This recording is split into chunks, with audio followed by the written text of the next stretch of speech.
সারা পৃথিবী জেগে উঠেছে। আমার মুসলিম ভাইদের রক্ষার জন্য এগিয়ে আসতে হবে। জনাব ডক্টর প্রফেসর ইউনূস, আপনাকে অনুরোধ করব, আপনি 18 কোটি মানুষের পক্ষ থেকে জাতিসংঘে প্রতিবাদ পাঠান অনতিবিলম্বে। ইসরায়েলের এই কালো হাতকে ভেঙে দেওয়ার জন্য, ইসরায়েলের এই ভূখণ্ডকে বিশ্ব মঞ্চের থেকে মুছে ফেলার জন্য আমরা জিহাদি ভূমিকা পালন করব। আওয়ামী লীগের ফ্যাসিস্ট সরকারের আমলে এভাবে হয়েছে এবং তখন হয়েছে সেটা আমরা জানি, কিন্তু এখন যারা আমরা আছি, আমাদের প্রধান উপদেষ্টা সহকারে যারা আছেন, তাদেরকে বলতে চাই, আপনারা একটু এই রাষ্ট্রকে একটু সহযোগিতা করেন এবং এই রাষ্ট্রের উপরে সবাই একটু হাত বাড়ানোর চেষ্টা করেন। 72 সালে যখন ইসরায়েল আমাদেরকে স্বীকৃতি দিয়েছিল, আপনারা জানেন 1972-এর 4 ফেব্রুয়ারি তৃতীয় দেশ হিসাবে বাংলাদেশের স্বাধীনতার স্বীকৃতি ইসরায়েল দিতে চেয়েছিল। বাঙালি জাতি হিসাবে আমরা সেই স্বীকৃতিকে তখন ঘৃণা ভরে প্রত্যাখ্যান করেছি। বাংলাদেশের জন্মের ইতিহাস থেকে শুরু করে যতগুলা সরকার এই বাংলাদেশে এ পর্যন্ত এসেছে, ইসরায়েলের বর্বরতার বিপক্ষে আমরা সব সময় সোচ্চার ছিলাম, আমরা সব সময় ঐক্যবদ্ধ ছিলাম। কিন্তু পরিতাপের বিষয়, উন্নত বিশ্ব এবং বিশেষ করে আমাদের আরব বিশ্বের মুসলিম দেশগুলা তাদের নিজস্ব ব্যক্তি স্বার্থে আমাদের মুসলিম ভাইদের উপরে নির্মম নিপীড়ন অত্যাচারের বিরুদ্ধে সব সময় চুপ থেকেছে।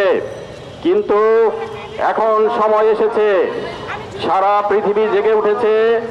আপনাদেরকে অনতিবিলম্বে আমার মুসলিম ভাইদের রক্ষার জন্য এগিয়ে আসতে হবে। আমরা মাওলানা ভাসানী অনুসারী পরিষদের পক্ষ থেকে মনে করি, মাওলানা ভাসানী আমার নেতা, আমাদের নেতা, মজলুম মানুষের নেতা ছিলেন, নির্যাতিত নিপীড়িত মানুষের কণ্ঠস্বর ছিলেন। তাই আজ দেশ স্বাধীনের 54 বছর পরেও মাওলানা ভাসানী মজলুমের নেতা হিসাবে সারা বাংলাদেশের মানুষের কাছে অত্যন্ত সম্মানের জায়গায় তিনি অবস্থান করেছেন।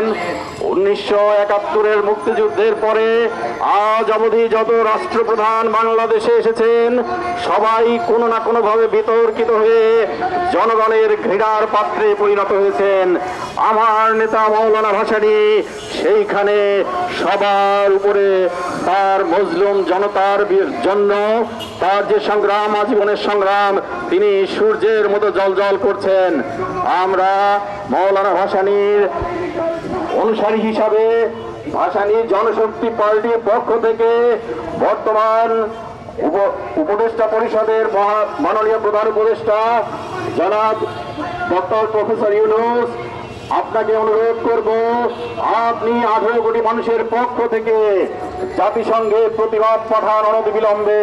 বিদেশি ফ্যাব্রিক্সের তৈরি ফ্যাশনেবল উন্নত মানের পাঞ্জাবি সমাহার দর্জি ঘর, বিশ্বস্ত প্রতিষ্ঠান দর্জি ঘরে আপনাকে স্বাগতম। আপনারা জানেন আজকে আমাদের এই অনুষ্ঠান, এই প্রতিবাদ সভা কি উদ্দেশ্যে? আমাদের ভাই, আমাদের বোন, আমাদের ছেলে, আমাদের মেয়ে ফিলিস্তিনে কিভাবে ইসরায়েলে বর্বরিত হামলার শিকার হচ্ছে, সেই প্রতিবাদে আমরা কিছুটা সামিল হওয়ার জন্য আমাদের প্রতিবাদী কণ্ঠ থেকে সেই প্রতিবাদকে, সেই আগ্রাসনকে রুখে দাঁড়ানোর জন্য আমাদের পক্ষ থেকে প্রতিবাদ হিসাবে আমরা এই আজকের এই ক্ষুদ্র বয়সে সে আয়োজন করেছি প্রতিবাদ সভা।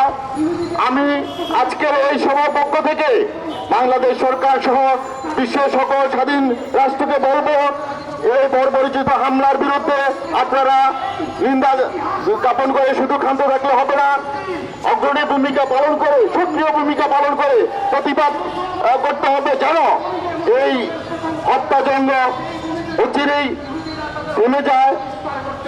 আমি এই মুহূর্তে হিটলারের একটা বাণী দেখবেন আপনারা ফেসবুকে বেশি বেড়াচ্ছে। হিটলার 60 লক্ষ ইহুদি হত্যা করেছিল।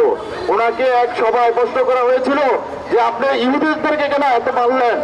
উনি বলেছিল আমি যে 2 লক্ষ ইহুদি আছে তাদেরকেও মেরে ফেলতে পারতাম, কিন্তু আমি তাদেরকে বাঁচিয়ে রেখে গেলাম। ভবিষ্যৎ প্রজন্ম জানবে যেন কেন তাদেরকে আমি হত্যা করেছি, তারা কত বর্বর, তারা কত অসভ্য, কত জানোয়ার, তারা মানব জাতির জন্য হুমকি। আমি যেন এই তাদেরকে 2 লক্ষ রেখে গেলাম যেন তারা বিশ্ববাসী জানতে পারে এই ইহুদি জাতি যতটা খারাপ।